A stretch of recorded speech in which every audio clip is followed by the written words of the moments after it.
தமிழக பொருளாதார முக்கியத்துவமிக்க ஆட்டினங்கள் குறித்து திருநெல்வேலி ராமையன்பட்டி கால்நடை மருத்துவக் கல்லூரி மற்றும் ஆராய்ச்சி நிலைய கால்நடை மரபியல் மற்றும் இனவிருத்தித்துறை உதவி பேராசிரியர் டாக்டர் த. ரவிமுருகன் தரும் விளக்கம்.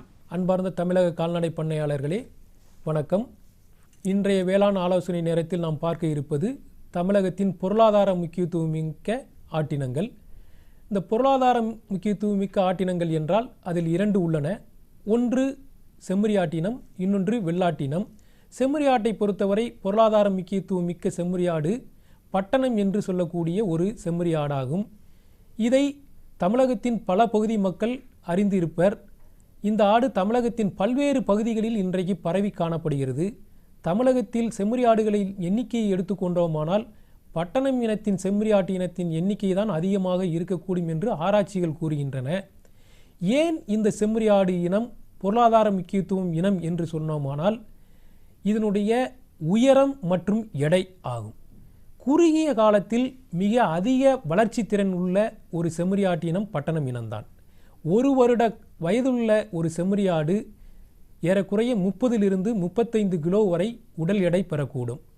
இந்த ஆடுகளை நாம் வாங்கி வளர்த்தோமானால் நாம் மேலும் பொருளாதாரம் முன்னேற்றம் அடைய முடியும் என்ற காரணத்திற்காகத்தான் இந்த செம்மறி இனத்தை பொருளாதார முக்கியத்துவம் மிக்க செம்மறி ஆடு என்று கூறுகிறோம். பட்டணை இனத்தை கொட்டில் முறையில் வளர்க்கும் பொழுது மேலும் அதனுடைய உடல் எடை அதிகரிக்கக்கூடும். அப்படி மேலும் உடல் எடை அதிகரித்து நாம் விற்கும் காலங்களில் 5 கிலோ உடல் எடை கூடும் பொழுது ஒரு கிலோ ரூபாய் 80 என்று எண்ணிக்கையில் வைத்து கொண்டால் 5 கிலோவுக்கு 400 என்ற வீதத்தில் நாம் மேலும் லாபத்தை அடைய முடியும் என்பது நம்பிக்கை.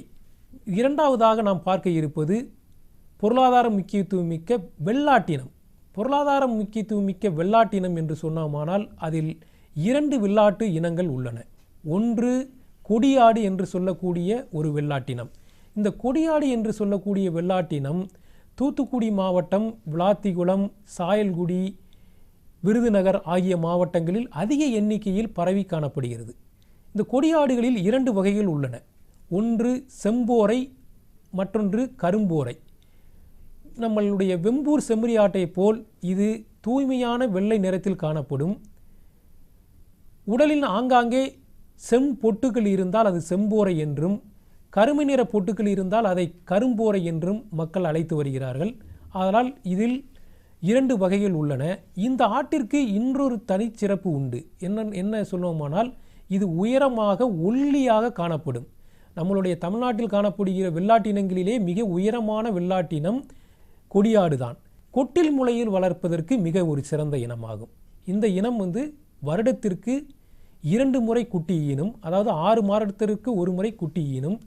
ஒரு தடவை குட்டி ஈனும் போது இரட்டை குட்டியோ 3 குட்டிகளோ ஈனக்கூடிய திறன் உள்ளது. இனவிருத்தி திறன் அதிகமுள்ள ஒரு இனம் கொடியாடு இனமாகும். இந்த இனத்தை நாம் வாங்கி வளர்த்தோமானால் மேலும் லாபத்தை அடைய முடியும். இரண்டாவதாவது ஒரு வெள்ளாட்டினம் சேலம் கருப்பு என்கிற ஒரு வெள்ளாட்டினம். இதுவும் ஒரு பொருளாதார முக்கியத்துவம் மிக்க ஒரு வெள்ளாட்டினமாகும். இந்த இனம் சேலம், நாமக்கல், கரூர், திண்டுக்கல், ராமநாதபுரம் ஆகிய மாவட்டங்களில் அதிக எண்ணிக்கையில் பரவி காணப்படுகிறது. இதனுடைய நிறமானது சுத்த கருப்பு நிறத்தில் காணப்படும். இன்றைக்கு தமிழகத்தின் பல்வேறு பகுதிகளில் பரவி காணப்படக்கூடிய ஒரு வெள்ளாட்டினம் சேலம் கருப்பு என்கிற ஒரு வெள்ளாட்டினமாகும். இதுவும் கொட்டில் முறையில் வளர்ப்பதற்கு மிகச்சிறந்த இனமாகும். கொட்டில் முறையில் நாம் வளர்க்கும் பொழுது நாம் சில கைத்தீவனங்களை கொடுத்து வளர்த்து வந்தோமானால் அதிக உடல் எடை பெறக்கூடும். அந்த அதிக உடல் எடை மூலம் நாம் அதிக வருவாயை ஈட்ட முடியும். இப்படிப்பட்ட பொருளாதார முக்கியத்துவமிக்க செம்மறி ஆட்டினங்களையும் வெள்ளாட்டினங்களையும் கொட்டில் முறையில் நாம் வளர்த்து வரும் பொழுது நாம் அதிக லாபத்தை அடைய முடியும். அதனால் அதிக வருவாயை ஈட்ட முடியும் என்பது எங்களுடைய நம்பிக்கை. மேலும் விவரம் பெற டாக்டர் த. ரவிமுருகன் அவர்களை 09488107766 என்ற கைபேசி எண்ணில் தொடர்பு கொள்ளலாம்.